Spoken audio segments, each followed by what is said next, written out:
কিছু কথা মনে রাখবেন, বড় গাছ নড়ে কম, বড় মাছে কাটা কম, জ্ঞানী লোকের কথা কম, সৎ লোকের সংখ্যা কম, গুণী লোকের কদর কম, রাগী লোকের ধৈর্য কম, নিষ্ঠুর লোকের মায়া কম, শিশুদের হিংসা কম, সৎ লোকের বন্ধু কম, নিঃশ্বাসের বিশ্বাস কম। টাকার গরম, ক্ষমতার দাপট, সম্পত্তির অহংকার, রূপের বড়াই, এগুলা রাখবে কই? আমার জানা মতে কাফনের তো কোনো পকেট হয় না।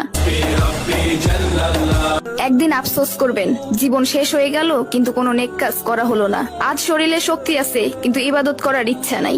এমন একদিন আসবে সামনে, ইবাদত করার ইচ্ছা হবে কিন্তু শরীরে কোনো শক্তি থাকবে না, একটা সেজদা দেওয়ার ক্ষমতা থাকবে না। এখনো সময় আছে, তওবা করে ফিরে আসুন।